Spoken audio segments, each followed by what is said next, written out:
Toda a honra e toda a glória ao nosso Senhor. Capítulo 11, a partir do verso 15. Vamos ler a palavra do Senhor. Acompanhe na sua Bíblia e continue com ela aberta. O sétimo anjo tocou a trombeta e houve no céu vozes fortes, dizendo: o reino do mundo se tornou de nosso Senhor e do seu Cristo, e ele reinará para todo sempre. E os 24 anciãos que estavam sentados no seu trono diante de Deus prostraram-se sobre o seu rosto e adoraram a Deus, dizendo: graças te damos, Senhor Deus Todo-Poderoso, que és e eras, porque assumiste o teu grande poder e passaste a reinar. Na verdade, as nações se enfureceram.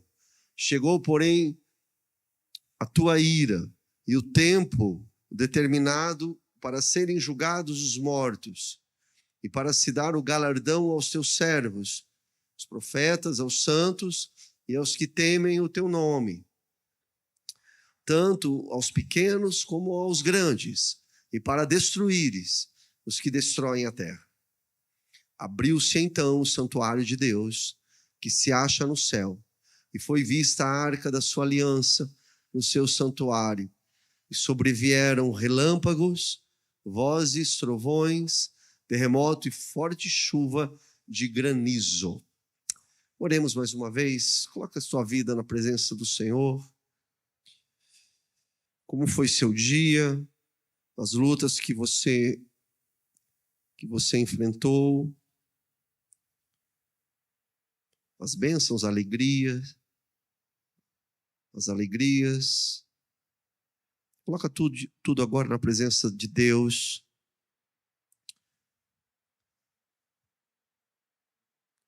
Se você cometeu alguma falha, algum erro, peça perdão ao Senhor. Estamos na casa de Deus. E esse é o momento que nós nos encontramos diante do trono da graça. Podemos pedir perdão, descansar o nosso coração na mão do Criador. Bendito Deus, Pai eterno. Aqui estamos, Deus, mais uma vez reunidos na tua casa, ó Pai. Acabamos de cantar hinos de louvor, dizendo que tu és único, digno de ser adorado, de ser exaltado. E a ti nós estendemos toda a honra, todo o louvor, Pai. Reconhecemos o teu poder. Deus, venha com a tua misericórdia agora, Pai. Perdoar os nossos pecados, falhas que temos cometido diante do Senhor, porque tu és um Deus santo. Perdoa, Deus, os nossos pecados, o pecado do teu povo. Lava-nos com teu sangue, Deus. Cura, Pai, a nossa alma, cura as nossas vidas diante de ti, Pai, através do teu poder e misericórdia. Estamos com a tua palavra aberta, Deus, e pedimos que o Senhor nos ajude a entender o teu ensino, a entender a tua revelação. Porque sabemos, Pai, que ao estudar a tua palavra, o teu Espírito Santo vai trabalhando no nosso coração. Vamos sendo fortalecidos na fé em Cristo. E também serve de consolo. Porque quando sofremos as lutas dessa vida, Pai, ao colocar os nossos olhos na tua palavra, isso serve de consolo, de fortalecimento, Deus, das nossas almas. Então fale ao nosso coração agora, Pai. Ajuda-nos a compreender o mistério da tua palavra, Deus. E continue, Senhor, dirigindo a tua igreja, dirigindo o teu povo. Que haja um só coração, uma só intenção, uma só visão, Pai, porque tu és o nosso Deus. Fomos batizados no nome do Pai, do Filho e do Espírito Santo, a um só batismo, um só Senhor, um só Espírito. E esse Espírito está aqui entre nós. Continue, Deus nos abençoe. Abençoe as famílias do teu povo. Abençoe, Deus, os teus servos. Lembramos do irmão Marçal, Pai. Cuida do teu servo que está lá, Pai Santo. Fortalece o teu servo. Abençoe também o nosso Zé, Deus. Continue abençoando o Zé. Dá saúde para o Zé, Pai, em nome de Jesus. As famílias, os relacionamentos conjugais, os relacionamentos fraternos, os relacionamentos de pais e filhos. Por favor, Deus, que a tua graça, a tua misericórdia seja derramada sobre o teu povo. Fale conosco nessa noite. Oramos no nome de Jesus Cristo. Amém. Muito bem, meus irmãos, nós terminamos o nosso último encontro e passamos por aquela pausa que vimos na expectativa de entrar na sétima trombeta. Se você observar na tua Bíblia, aí no verso 14, nós terminamos na expectativa do terceiro ai, e o trecho que nós lemos hoje, que é o finalzinho do capítulo 11, nos prepara para o conteúdo da sétima trombeta, porque faltou a sétima trombeta. Vimos a primeira, a segunda, a terceira, a quarta, a quinta, a sexta. Estão comigo, sim ou não, irmãos? Fomos até a sexta, falta a sétima trombeta. E aí, nessa sétima trombeta, já adiantando aqui como introdução, nós acabamos de ler. Lemos o quê? A parúzia. Lemos o quê? Lemos o encontro do povo de Deus. Lemos o encontro da noiva de Cristo. E o céu se rompe em louvor, se rompe em júbilo, em adoração, em alegria, em exaltação, conforme está aí no verso 15. Então, dá uma olhadinha aí na tua Bíblia. Foi isso que nós lemos aí no verso 15. Então, meus irmãos, nesse trecho aqui do capítulo 11, nesse trecho final do capítulo 11, que nós acabamos de ler, logo ali no verso de número 15, o anjo, ele toca a trombeta, e aí ouve no céu vozes fortes do quê? De adoração. Então, nós lemos agora aqui sobre a alegria dos redimidos do Senhor, da noiva de Cristo, do povo de Deus, dos salvos. Mas nós também lemos aqui nessa sétima trombeta o pavor dos incrédulos, o pavor dos ímpios. Pavor esse que nós, em toda a leitura até o capítulo 11, nós já lemos em outras oportunidades. Então veja, irmãos, esse tempo da sétima trombeta, que vai aqui do verso 15 até o verso 19, é o tempo do fim. Aliás, nós já vimos essa confirmação. Vou pedir, Rai, coloca para mim aí o Apocalipse capítulo 10, o verso 6 e o verso 7, já nos deu um aviso no capítulo 10. Então é importante que a gente vá fazendo todas as conexões, todas as ligações, já não tem mais demora. Nos dias da voz do sétimo anjo, quando ele tocar a trombeta, referente à sétima trombeta, que é essa que nós agora lemos. O que vai acontecer? Se cumprirá o mistério de Deus, como ele havia anunciado aos seus servos e também aos seus profetas. Então, ao soar a sétima trombeta, a trombeta que estava faltando, se iniciará o tempo do fim. Fim do quê? Sobretudo, o fim das oportunidades. Fim da chance de arrependimento, de se voltar a Deus. Então, isso é muito importante, que aqui nesse capítulo 11, irmãos que estão estudando, que estão anotando, possua essa compreensão que nós chegamos aqui nessa sétima trombeta e é o fim, é o júbilo, a alegria dos salvos, dos redimidos, da noiva do Senhor, mas também é um momento de desespero porque é o fim das oportunidades. Então vamos lá, olha só. Aqui no verso 15, na leitura aqui desse verso, nós somos conduzidos ao reino do Senhor, ao reino eterno de Cristo. E que, não está colocado aí, mas se você olhar na tua Bíblia, os reinos desse mundo se tornarão, finalmente, pertencerão ao Senhor. Olha que coisa interessante. Chegou o momento em que os reinos, os impérios desse mundo se tornarão do Senhor. Mas veja só, para que a gente não se perca, muito importante isso aqui, para que a gente não se perca, o reino de Deus, se você faz uma leitura rápida, parece que o reino de Deus nunca esteve aqui presente ou não está presente nesse mundo. Será que é isso, gente? Claro que não, né? Porque a palavra de Deus, os evangelhos, os apóstolos, o próprio Senhor Jesus está sempre dizendo, né, que o reino é chegado, o reino de Deus é presente. Deus, na verdade, ele é quem domina todas as coisas. Contudo, o sentido é que o reino de Deus ainda não está, ele foi inaugurado, isso é teologia profunda, ele foi inaugurado com a vinda de Jesus, mas ele ainda não é evidente ao mundo. E é óbvio que não é evidente. Tanto é que muitas pessoas não creem em Jesus. Muitas pessoas não creem no reino de Deus, porque ainda não é evidente, não está claro. As pessoas ainda não conseguem enxergar esse reino em sua plenitude. Entende?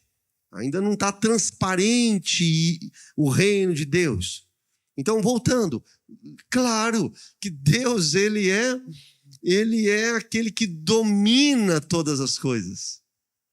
Ele domina os reinos desse mundo, dessa terra. Ele domina todas as ações, a terra e toda a sua plenitude, com tudo que existe, com cada ser, cada centímetro quadrado dessa terra, desse planeta, pertence a Deus. Deus, ele está no controle de todas as coisas. Até lá da onde eu trabalho, pastor, até da onde você trabalha. Na minha família, sim, mas a minha família não crê em Jesus, eles não reconhecem Jesus como Senhor. Pois é, eles ainda não reconhecem, eles ainda não entendem, mas sim, cada centímetro quadrado desse planeta, dessa terra, de tudo que existe, pertencem a Deus. Cristo jamais deixou de ter o poder supremo, absoluto, soberano de toda a sua criação. Deus, ele está no controle, ele está no domínio de todas as coisas. Contudo, esse poder e essa autoridade que Cristo exerce no universo, na terra, na existência, não está evidente. Está evidente para mim e para você, que fomos tocados pelo Espírito Santo. Mas você concorda comigo que não está evidente para a pessoa que está andando lá na rua, que nem acredita em Deus? Sim ou não? Acompanhou o raciocínio? Não está evidente.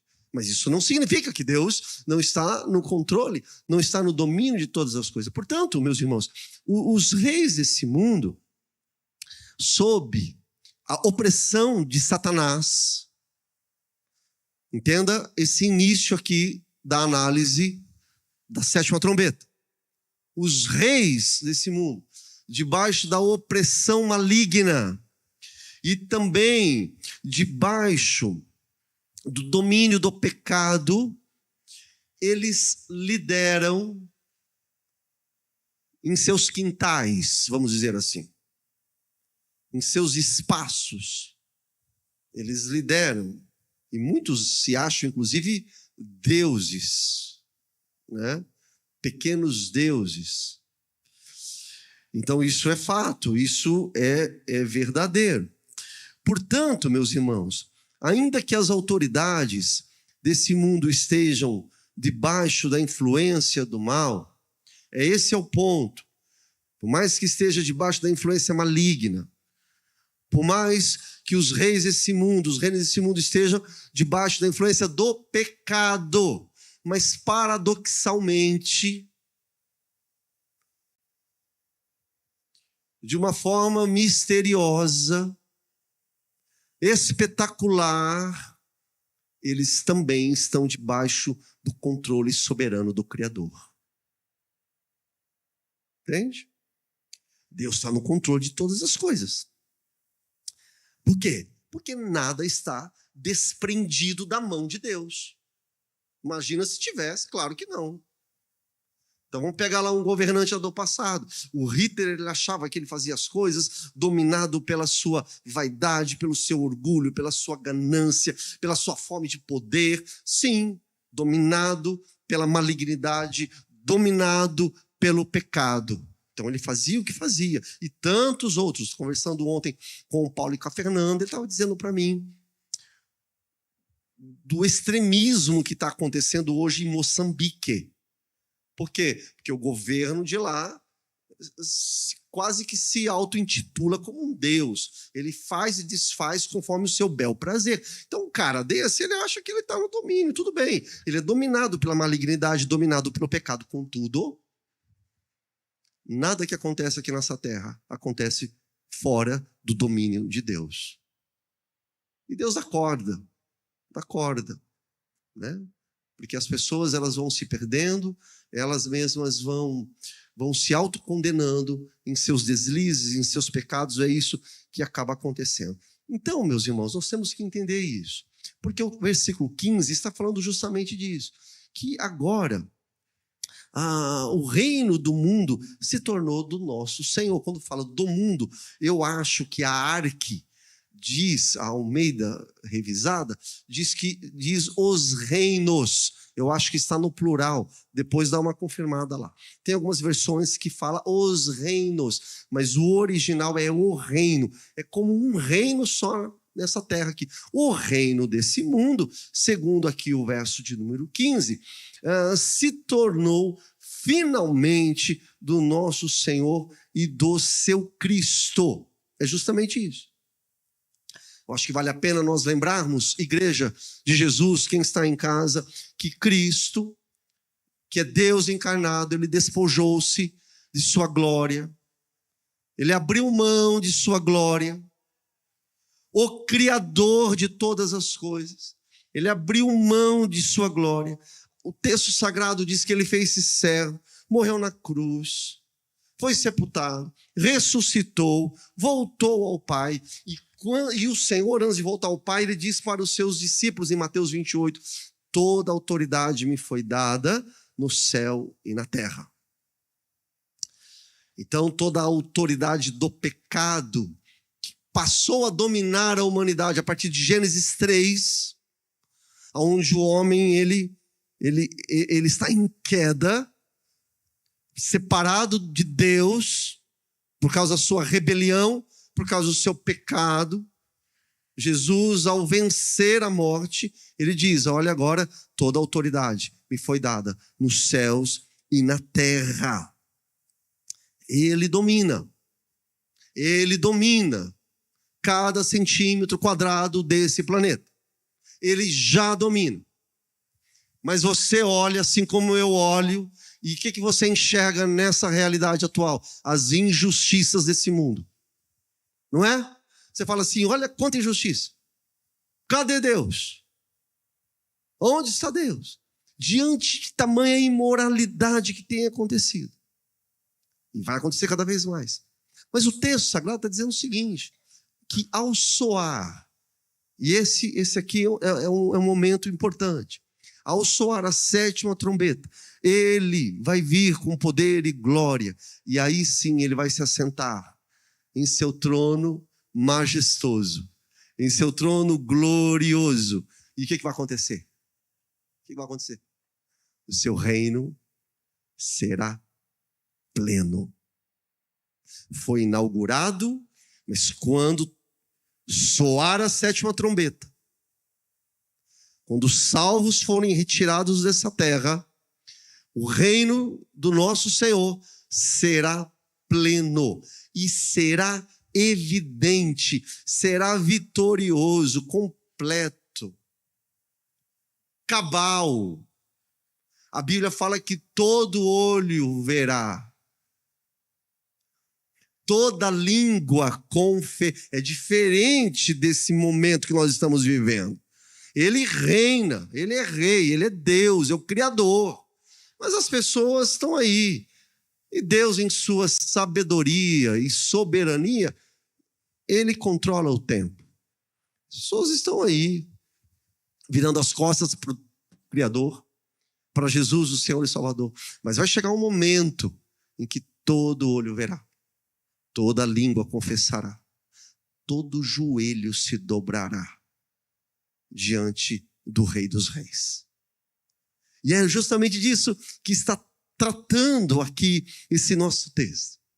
Que chegou esse momento, é a sétima trombeta, o cetro, o trono, a coroa será entregue definitivamente, o domínio será exposto a toda a criação. Compreende isso, irmão? Sim ou não? Entendeu? Isso aqui é o verso 15.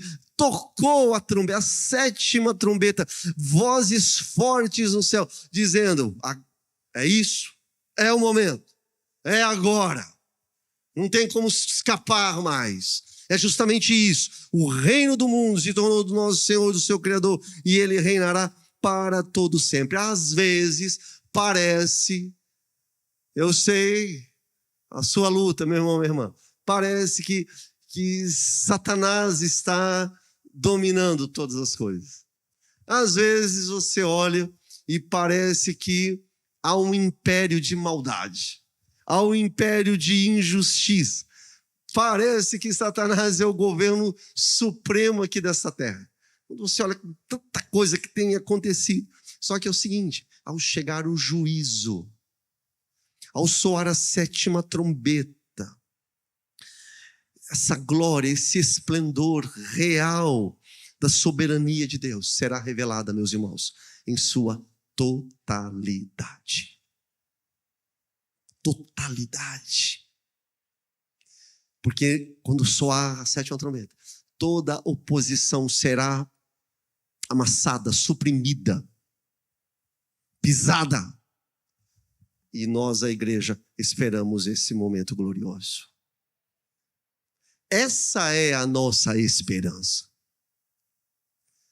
É assim que nós vivemos, aguardando o reinado do nosso rei, que será um reinado pleno, vitorioso e eterno. Louvado seja o nosso Deus. Cristo, ele vai reinar e ele vai colocar definitivamente todos os inimigos debaixo dos seus pés. E conforme diz em 1 Coríntios, capítulo 15, verso 25, fazendo uma ligação, o apóstolo Paulo vai dizer o seguinte, que vai chegar aquele momento aonde entregará o reino ao Deus e Pai, e aí será o fim. É isso aí. Virá o fim, quando nosso Senhor entregar o reino a Deus Pai, e aí será o fim. Então, meus irmãos, nós nunca podemos perder de vista que tudo sempre esteve debaixo do controle do nosso Deus. Isso é muito importante, né? Mas Satanás se levantou, não sei o quê. Nós servimos o Deus que é poderoso. E eu gosto sempre de dizer isso, Márcia. O nosso Deus não está em pé de igualdade com demônio nenhum. Qualquer demôniozinho aí é criatura de Deus. Deus dá, conforme diz o nosso irmão Lutero, o diabo é um cachorro, como que é, Neto? Que está na coleira. Vai até ali, vai. Deus, quem controla, quem domina todas as coisas. É Ele quem está no controle. Então nós não podemos perder de vista que Deus, ele está no controle. Mas na 7ª trombeta, aí ele vai assumir definitivamente, de forma evidente, e todos verão. Se alguém considerava Satanás, conforme diz Paulo, ali em 2 Coríntios, capítulo 4, verso 4, se alguém considerava o diabo, o Deus deste século, diante agora da 7ª trombeta, a partir de Apocalipse capítulo 11, até o verso 19, essa base, o Deus desse século, que tem cegado o entendimento dos incrédulos, dos ímpios, dos descrentes, essa base ela vai cair por terra, vai se desmanchar, ela vai se dissolver. Né? Ele é o Deus desse século.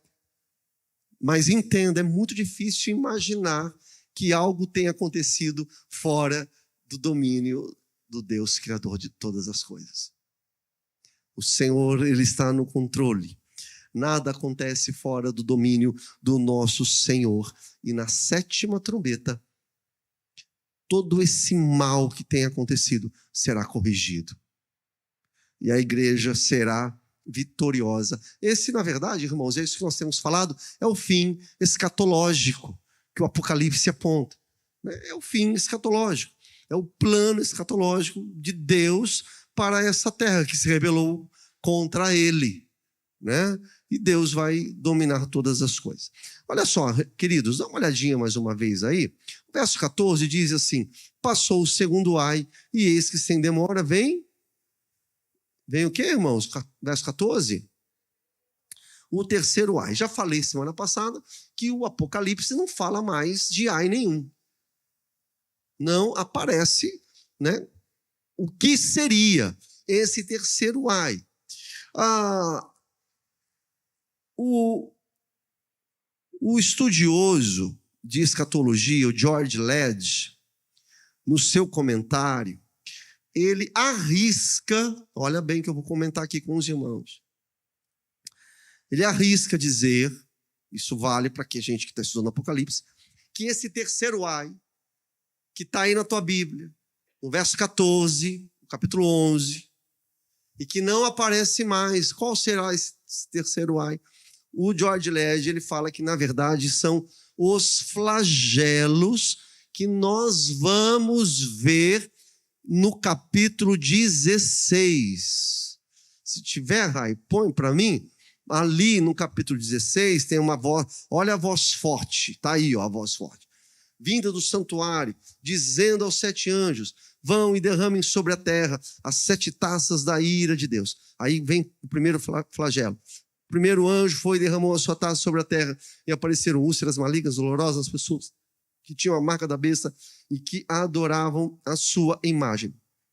Então, ele arrisca dizer, o entendimento dele, a interpretação do George Led, do pastor George Led, é que esse terceiro ai, ele se cumpre a partir do capítulo 16, que nós ainda vamos entrar. Agora, tudo isso, meus irmãos, a gente tem que entender o seguinte, todas essas sequências que vão aparecendo, vamos lembrar daquela análise que temos falado aqui, né, de 7 pontos que vão sempre se repetindo, que vão surgindo. Então, se nós formos revisar, nós estamos em qual trombeta, gente?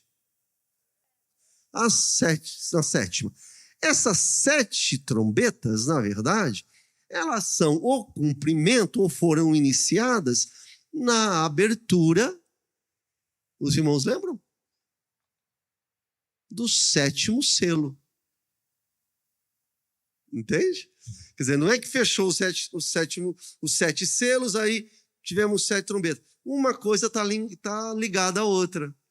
Quando nós terminamos o 7º selo, ali no Apocalipse capítulo 8, né, quando o Cordeiro quebrou o 7º selo, houve lá um silêncio, vi os 7 anjos de pé e lhes foram dadas as 7. Então, olha só, as 7 trombetas, elas estão ligadas, estão ali linkadas aos 7 selos. Então, meus irmãos, justamente por isso é que o George Led, ele entende que o terceiro ai é uma coisa ligada à outra. Essa é a lógica dele, só para os irmãos compreenderem aqui esse comentário.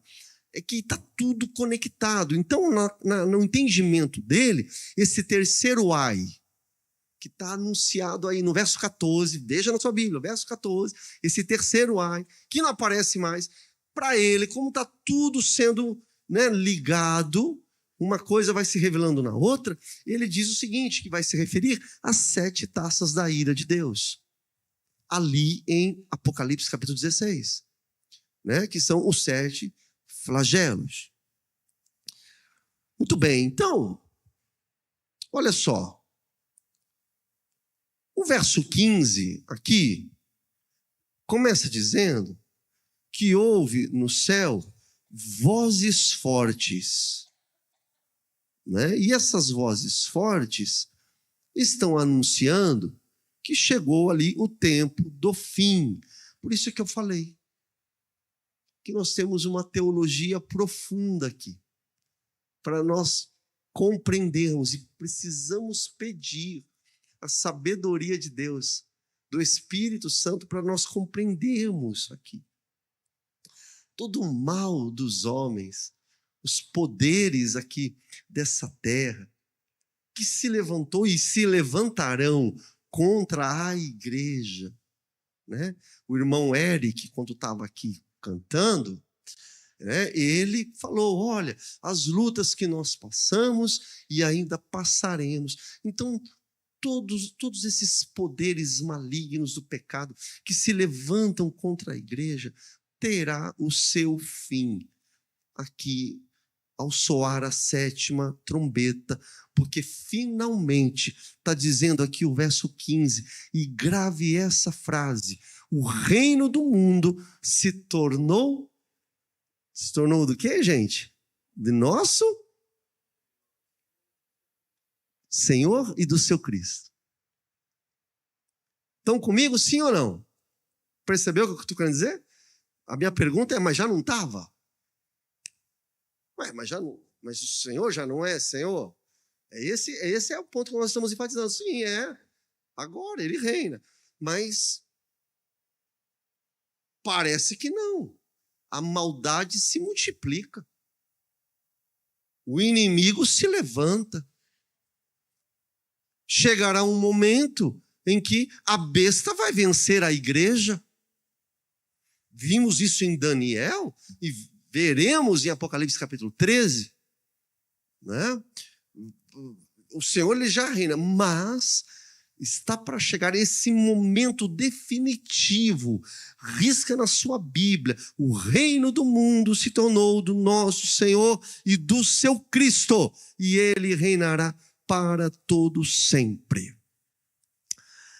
Veja, amada igreja, como tudo está conectado. Quando nós olhamos para a mensagem de Jesus, o nosso Senhor, ali em João capítulo 12, ele se referindo aos poderes do mal, né, que se levantam, os poderes iminentes de toda a malignidade que se levanta, Jesus, no seu ministério terreno, ele diz justamente isso, relacionado ali à morte que ele iria enfrentar, à cruz que ele iria enfrentar. Ele disse, estava aqui na terra, ele falou, olha, chegou o momento de ser julgado este mundo e agora o seu príncipe será expulso. É óbvio que no calendário humano de 2000 anos atrás, esse fato que Jesus afirmou não aconteceu ali. Nós sempre nos apegamos, quando olhamos para o Apocalipse, no kairos de Deus, no tempo de Deus, que para nós pode parecer demorado, mas para Deus foi ontem, chegou o momento. Jesus ele diz isso, né, que chegou, esse é o momento de ser julgado esse mundo, essa terra, e o momento de que o príncipe, o Deus desse século, conforme disse Paulo, que nós lemos agora, o que domina aqui essa terra, mas domina como que numa coleira. Não é soberano. Soberano é Deus. Ele será expulso. E ali, na morte de Jesus e na ressurreição do nosso Senhor, Satanás foi vencido. Glória a Deus. Sua cabeça foi pisada. Ali foi vencida a morte. A morte. E o tempo está acelerado, se encaminhando para a expulsão do príncipe dessa terra, desse mundo. Será expulso. É o que Jesus disse. Então, meus irmãos, sintetizando aqui, esse é o tema central do Apocalipse. Nós que estamos estudando Apocalipse. Do que fala Apocalipse? Fala justamente disso, que é a consolidação, o estabelecimento do reino de Cristo nessa terra. E óbvio que tudo isso envolve arrancar desse planeta, dessa terra, os poderes do mal, os poderes malignos, os poderes hostis aqui desse mundo. Então, o reino de Deus, ele vai tomar o lugar do reino aqui desse mundo. As nações pagãs, os impérios pagãos, que sempre se levantaram contra Deus, que sempre se levantaram contra o Senhor, que se levantaram contra a igreja. Vai chegar o tempo. E está caminhando para isso. É no soar da 7ª trombeta. É isso que vai acontecer. Verso 15. O reino do mundo se tornou do nosso Senhor e do seu Cristo, e ele reinará por um determinado tempo? Por 1000 anos. Para a gente caminhar um pouquinho agora. É por 1000 anos? Hein, Aninha? É por 1000 anos? É para sempre. Perceba que nessa visão, nessa perspectiva aqui da 7ª trombeta, que está tratando do quê também? Do estabelecimento do reino de Deus.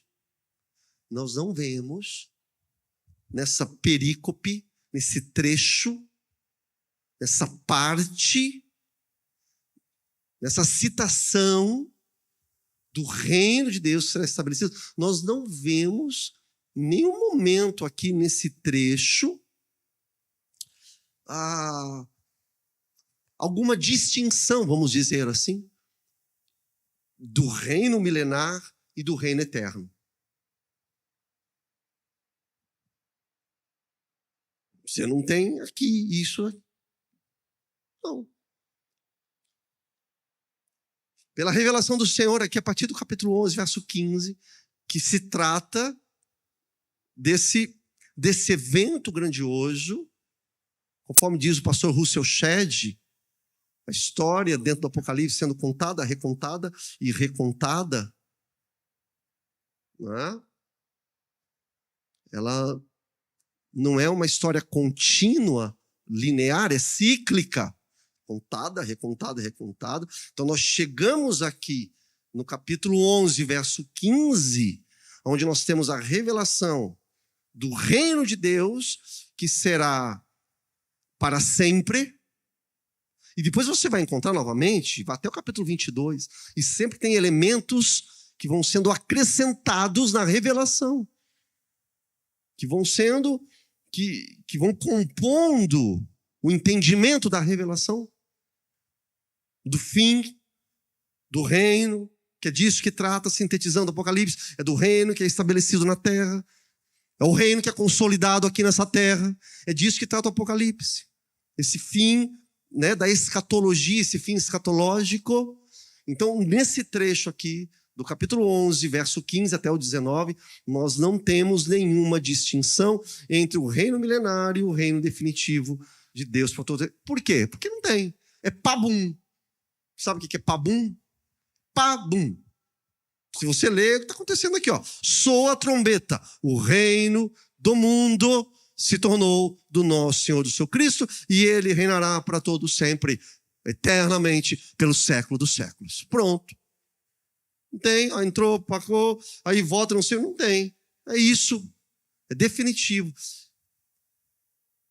Para a gente olhar, entender e aplicar na nossa vida. Tá bom, gente? Vamos lá, vamos caminhar aqui, olha. Versos 16 e 17, vamos falar os dois já. Olha que sensacional. Nós temos aqui uma expressão de louvor que é a igreja, a igreja glorificada. Quem é a igreja? Quem é a igreja aqui? Quem é a igreja? Eu sou a igreja, você é a igreja? A igreja glorificada.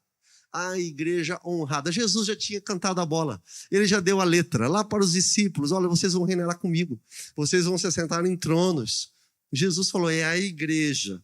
Então, a igreja, se você observar na sua Bíblia, os versos 16, os versos 17, você vê que essa igreja glorificada e honrada, ela se prostra e adora o Senhor.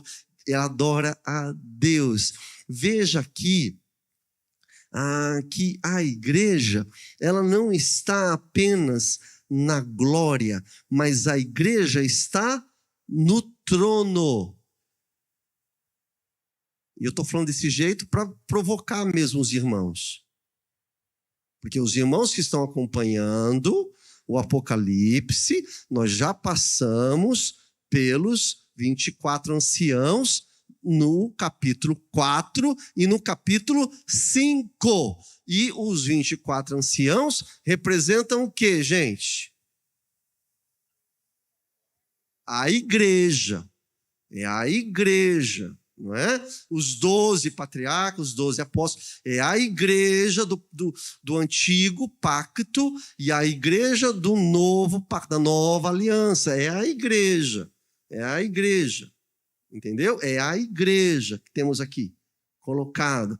Então, é justamente a igreja que está no trono, como Jesus havia dito que isso aconteceria. A igreja que domina, a igreja que está no trono. Importante isso, meus irmãos. Então, essa igreja, agora, ela se prostra e adora a Deus. Ok? Eu trouxe aqui para os irmãos, Apocalipse capítulo 4, verso 10 e 11. Nós temos lá, está aí já, né? Olha lá, os 24 anciãos. Essa imagem, ela está se repetindo. Não tem nada de novo. Nós já vimos isso ali no Apocalipse capítulo 4. Está lá os 24 anciãos que adoram o Criador. Né? Apocalipse capítulo 5, dos versos 8 em diante, está lá, ó. Os 24 anciãos. Agora, se no capítulo 4 a igreja adora o Criador, no capítulo 5 a igreja adora o Redentor, aquele que salva, aquele que nos salvou, conforme foi declarado aqui no domingo, ele é o meu Salvador, né? Então adora o Redentor. E aqui no capítulo 11, a partir aqui do verso 16, se você está com a tua Bíblia aí, você vai perceber que a igreja, representada pelos 24 anciãos, essa igreja, meus irmãos, essa igreja adora aquele que reina, aquele que conquistou. Porque repare que os anciãos, eles deixam os tronos e eles se prostram em adoração diante do trono de Deus. Eles dão graças porque o Cristo que venceu reina. É justamente isso. Te damos graça, Todo-Poderoso, verso 17. Eras, e que assumisse o teu grande poder e passaste a fazer o quê? Verso 17. Acompanha aí. Que passaste a fazer o quê? Reinar. É reino. Aqui está reinando. É disso que está tratando. Veja, qual está sendo a nossa linha, irmãos? Importante a gente estar alinhado aqui. A nossa linha. Os 24 anciãos é a igreja. As duas testemunhas é a mesma coisa. É a igreja. Entendeu? As duas testemunhas representam a primeira aliança e a segunda aliança em Cristo. É a igreja. Os 24 anciãos é a igreja. É tudo a mesma coisa. É a igreja. Uma linguagem simbólica, linguagem apocalíptica que nós encontramos aqui no Apocalipse. Né? Não dá para você pegar e fincar isso de forma literal. Não é isso. Não é isso. O assunto é um. Qual é o assunto, pastor? O assunto é que o reino de Cristo será sempiterno, será para sempre. E a igreja reinará com o Senhor para todo sempre. Aqueles que reconhecem Jesus como o único Senhor e Salvador de suas vidas. É disso que trata. Então, olha só, meus irmãos.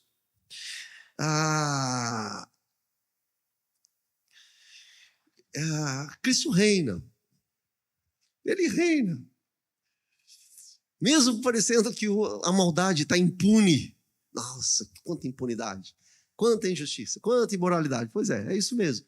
Mas a igreja está reunida e ali no verso 17 eles estão adorando ao Senhor porque passou a reinar. O ponto estamos falando desde o início. Mas não reina? Já, claro que reina. Mas agora...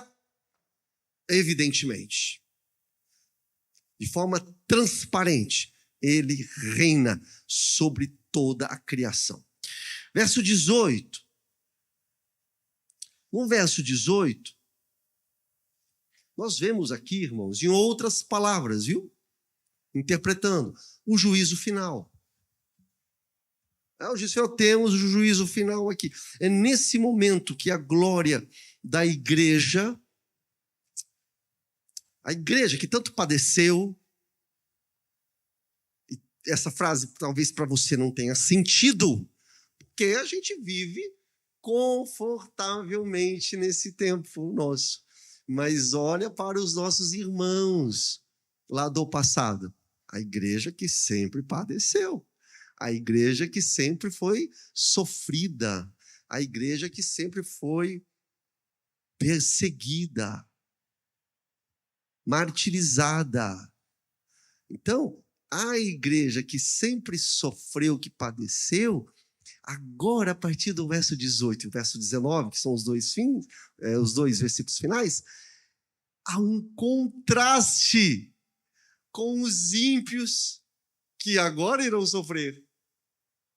Entendeu, meu? A igreja que sempre sofreu, e os ímpios sempre estiveram rindo, se deliciando nessa terra. Agora o polo inverteu. Juízo final. A igreja glorificada e toda a incredulidade sofrendo de forma desesperada. Então, há um inverso aqui, um contraste. Veja aqui no verso 18, que enquanto os santos do Senhor eles estão,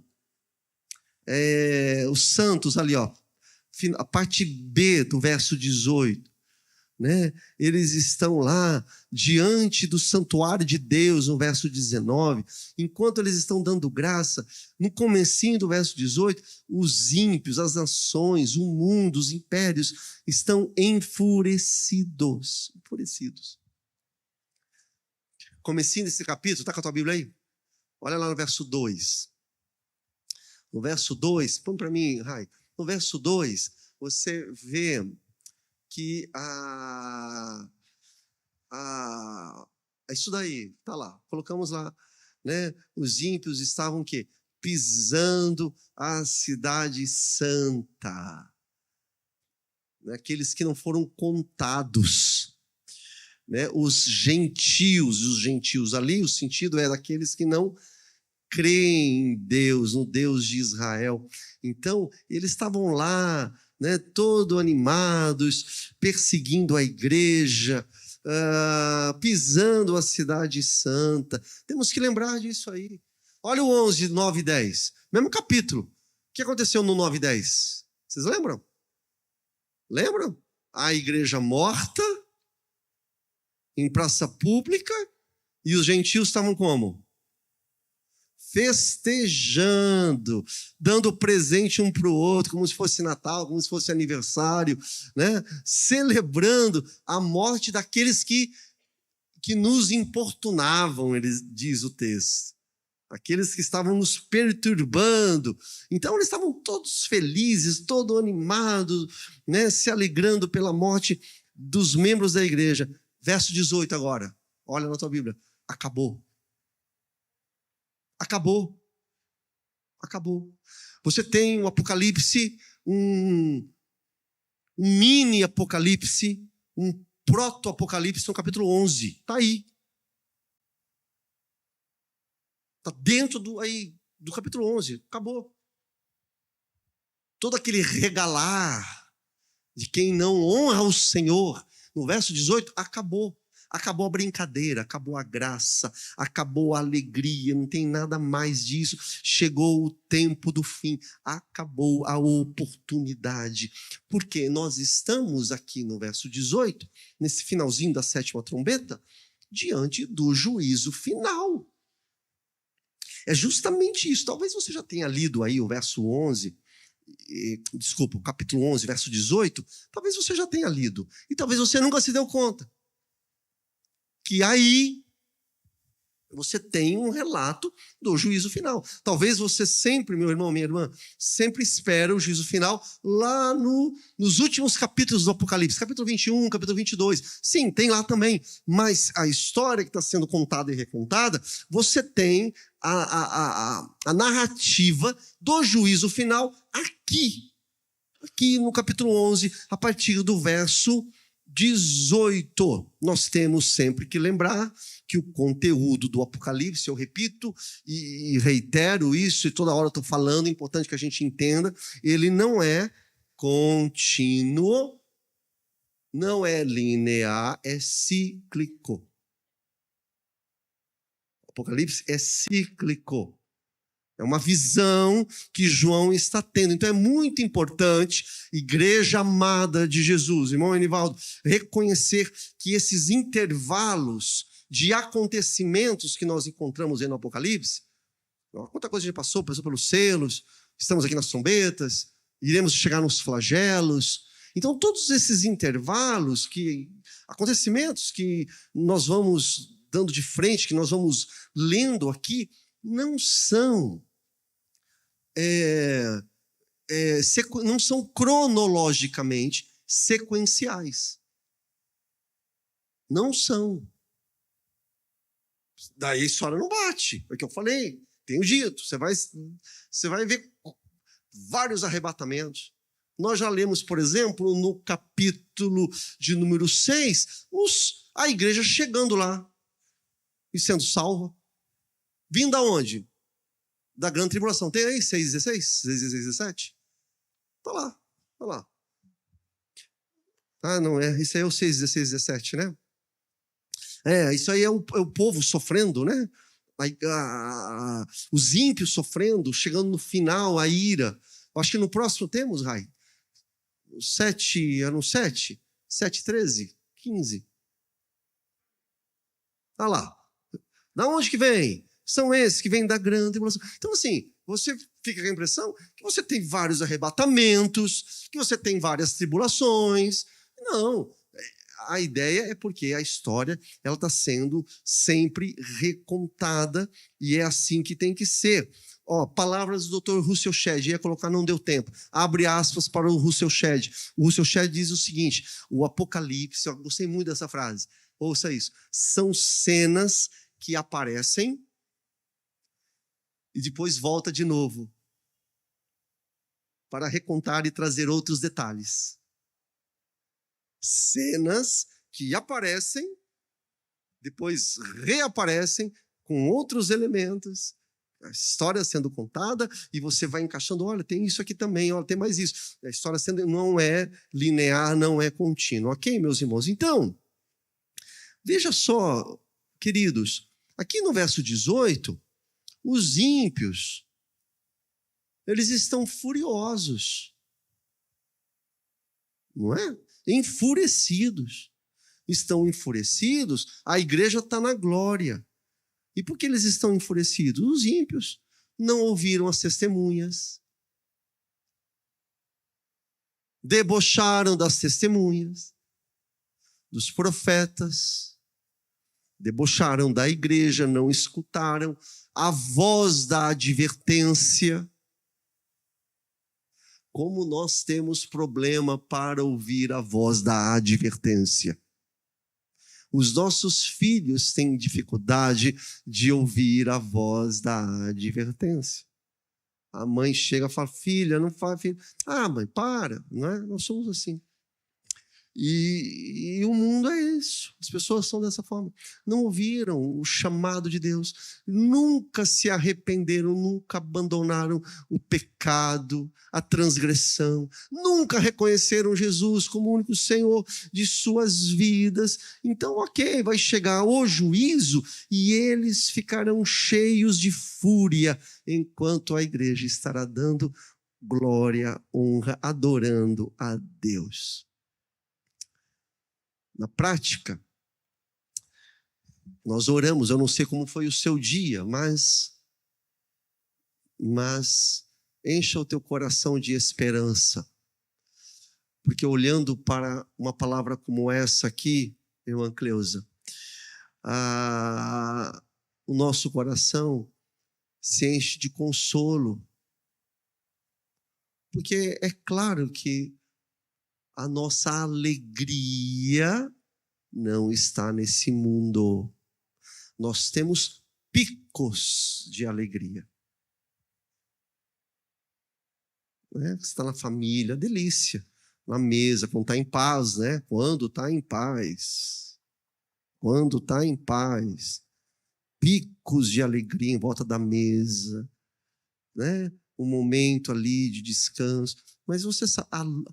O Senhor já faz isso para que o Augusto Nicodemos, ele fala, por que o crente sofre? O Nicodemos, a leitura que ele faz, ele fala, é para o crente não se acostumar aqui mesmo. É para você saber que você não é daqui. Não é para achar muito gostoso aqui. Porque nós não somos aqui. Há uma promessa do reino de Deus. Então, meus irmãos, veja o que afirma aqui o Apocalipse, de que os santos, a igreja de Deus, a noiva de Cristo, ela ressuscitará para a glória eterna. Mas os ímpios que cometeram injustiças, as nações, porque os termos vão mudando, entende? É importante que você compreenda isso. Comecinho do capítulo 11 fala os nomes mudam, mas é o mesmo, o elemento é o mesmo. Os gentios, está aí no capítulo 11, aí, verso 2. Os gentios que pisarão a cidade santa. Está falando de quem? Dos ímpios, dos incrédulos. Você chega agora aqui no verso 18, as nações, quem é? São os gentios, são os ímpios, são os incrédulos, os domínios aqui dessa terra. É a mesma coisa. Então essa turma toda que cometeram injustiças, imoralidades, pecaminosidades, zombaram, não creram, não se arrependeram. E o pior, não confessaram Jesus como Senhor de suas vidas. Essa turma enfrentará o juízo e serão exterminados. Veja. Exterminados o quê, pastor? Não estou falando, Carlos, aniquilados. Exterminados, que eu quero dizer, irmão Neto, é no sentido de serem banidos da presença de Deus. Porque a alma é eterna, não serão exterminados e puf, acabou. Se fosse assim, ainda estava bom. A palavra de Deus, o Apocalipse, os evangelhos, fala de uma eternidade sem Deus. Banidos da presença do Altíssimo. E nenhum de nós aqui tem a mínima noção do significado disso. Porque até aquele ímpio, até aquele incrédulo que não crê no Criador, que se diz ateu, que zomba de Deus, até ele desfruta da graça. Desfruta da boa chuva, do sol, do alimento, da saúde, da alegria. O cara tem humor, ele dá risada, pode dar risada por causa de bobeira, piada suja, mas ele dá risada. Essa risada gargalhada, isso é atributo de Deus. Você tira Deus, é um ser na mais profunda escuridão. Não tem riso, não tem bondade, não tem alegria, não tem compaixão, não tem paz, não tem nada. Então, todos esses que não reconheceram a Cristo serão banidos da presença do Altíssimo. E esse dia, meus irmãos, esse dia terrível, já está determinado pelo Senhor. Será um dia de trevas. Será um dia de trevas para aqueles que negaram. Será um dia de alegria, de luz para aqueles que creem em Jesus Cristo. Mas será o dia da ira de Deus, porque as chances acabaram. Não tem mais apelação. Não tem mais apelação. Não existe mais. Será consolo para os crentes, irmã Cleusa, mas será o dia definitivo para aqueles que estão se perdendo. Um dia de redenção para os cristãos. Um dia de vitória, de eternidade, mas de tristeza e desespero para aqueles que não têm Jesus. Tente enxergar o texto para o público de João. Vamos sair um pouquinho de nós aqui, tenta enxergar os leitores diretos de João. Aqueles irmãos para quem João escreve, essa palavra é uma palavra de profundo consolo, porque eram famílias que estavam escondidas, que estavam debaixo de perseguição do Império Romano, muitos sendo mortos.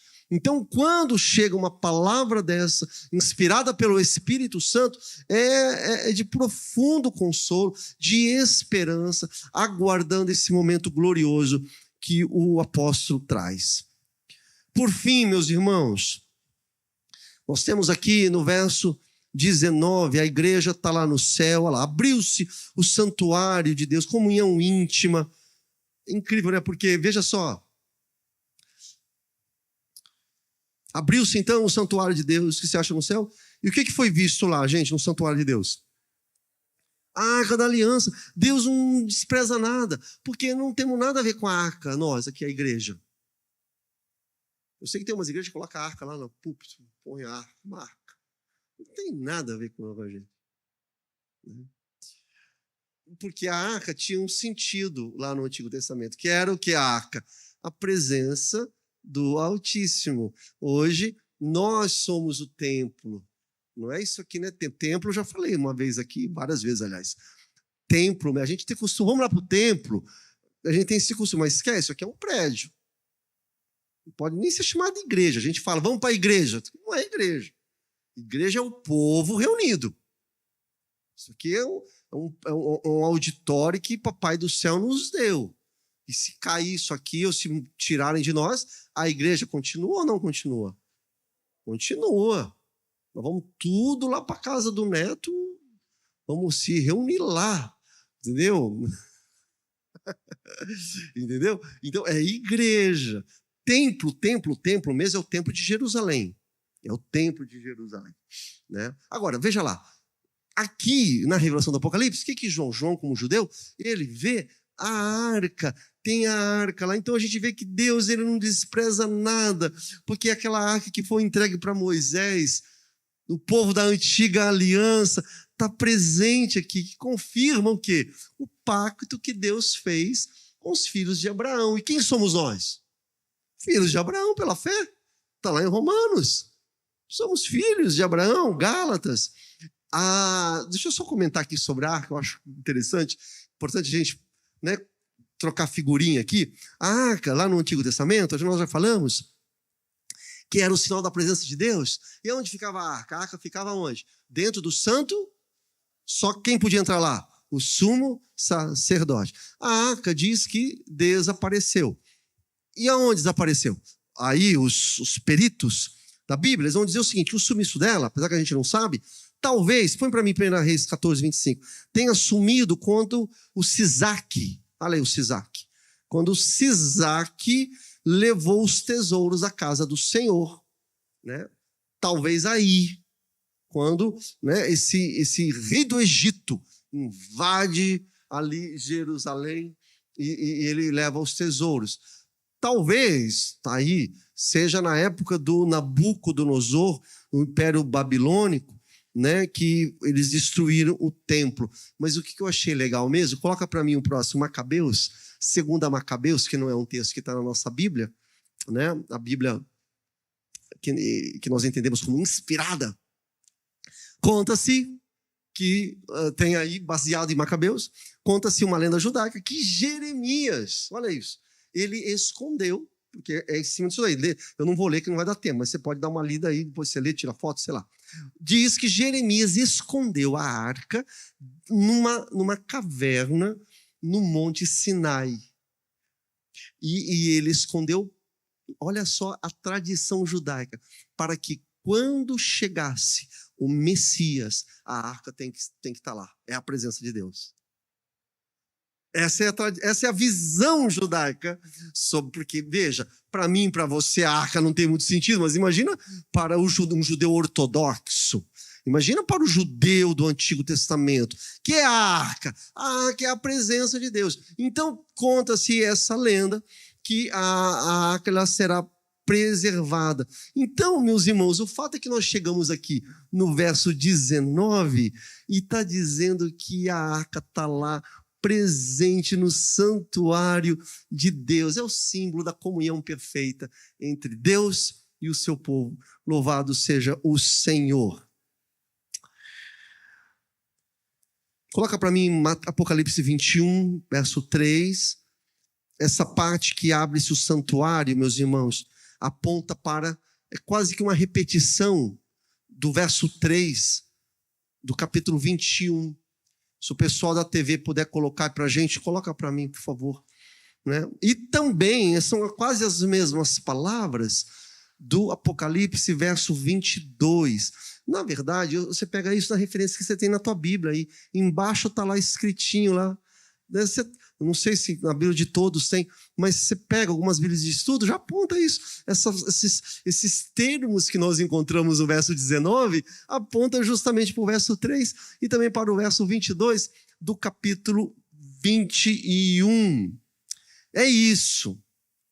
Tá bom? Então, na parte A aqui do verso 19, está lá a igreja, né, o santuário de Deus, que está no céu, e foi vista a arca da aliança no seu santuário. Mas aí, meus irmãos, vocês olham, dá uma olhadinha, a parte B do verso 19, você vê os ímpios, debaixo da ira divina, revelada completamente. Veja que desespero será. Né? Porque está dizendo aqui, e foi vista a arca da sua aliança no seu santuário. E sobrevieram relâmpagos, vozes, trovões, terremoto, forte chuva de granizo, que está em conexão com o verso 18. Aqueles que destroem a terra, não é? Aqueles que estão enfurecidos debaixo da ira do Senhor. Esses, meus irmãos, estão em completo desamparo. Vocês sabem o que é isso? Esse momento do juízo. Estarão desesperados debaixo da ira. A igreja no santuário do Altíssimo.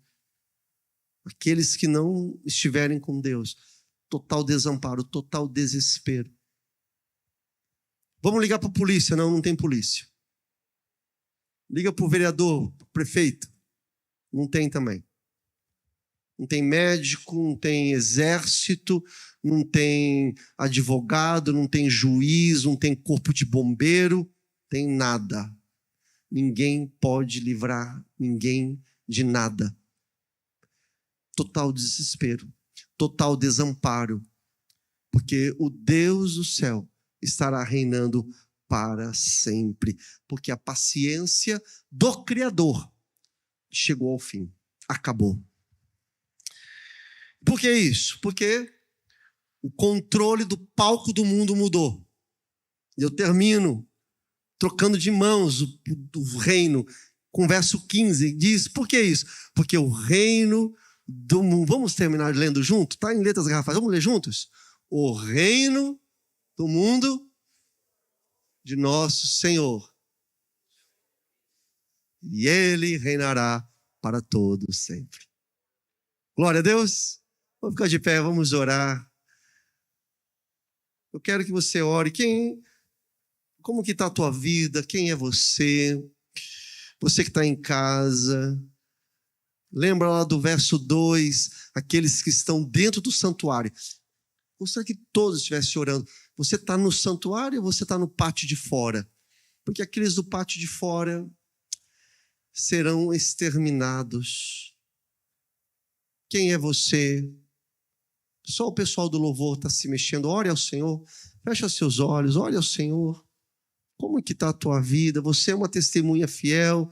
Ou você tem se visto como amante do mundo?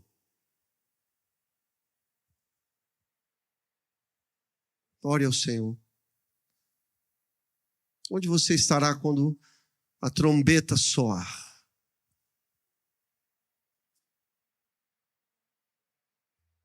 No santuário do Altíssimo ou debaixo dos flagelos dessa terra? Como está teu coração? Coração duro, endurecido, incrédulo. Você tem vivido cheio da graça, do amor de Jesus? Como está você? Nesse minutinho que nós vamos orar, repense a sua vida. Você que está em casa, repense a sua vida. Louvado é o Senhor, porque nós estamos no tempo da oportunidade. A oportunidade é agora. Amanhã pode... Não tem um hino? Amanhã pode ser muito tarde. Amanhã pode ser muito tarde. A oportunidade é hoje. Repense a sua vida. Volte-se para o Senhor enquanto há tempo, igreja. Volte-se para o Senhor. Busque-o enquanto Ele está perto. Enquanto a palavra é pregada. Enquanto o Espírito Santo age em nossas vidas, nos dando advertências. Não sejamos como meninos, como crianças, que refutam, que se rebelam diante das advertências. Peça ao Senhor um coração prudente. Querido Deus, bendito é o teu nome, Pai. Obrigado pela tua palavra, Pai. Obrigado por essa porção que nós estudamos essa noite. E sem sombra de dúvidas, Pai, podemos enxergar aqui a tua igreja gloriosa te adorando. E um mundo, Pai, em total desalento, desamparo. Um mundo, Deus, em total desespero. É o juízo último, é o juízo final do Senhor sobre as nações, sobre os ímpios, sobre os gentios, sobre os incrédulos. Tenha misericórdia de nossas vidas, Pai. Porque pode haver muitos desses no meio da igreja, sempre o joio e trigo. Tenha misericórdia, Deus, da tua igreja. Tenha misericórdia do teu povo. Tenha misericórdia dessa igreja que eu pastoreio, Pai. Desperta o teu povo, Deus. Me dá essa honra, me dá esse prazer, essa alegria, Deus, para eu apresentar diante do Senhor o fruto do trabalho que o Senhor deu em minhas mãos. Desperta esse povo, Pai. Acorda a tua igreja em santidade e consagração, porque, Deus, o tempo está avançando. E logo, Deus, chegará o momento em que o reino desse mundo cairá e o Senhor reinará para todo sempre. Nos ajude, Deus, ajude a tua igreja, ajude cada um dos meus irmãos e irmãs que estão aqui, cada um dos meus irmãos e irmãs que estão em casa, que a tua graça os alcance, que a tua misericórdia, Deus, seja abundante em cada família. Oramos em nome de Jesus. Amém.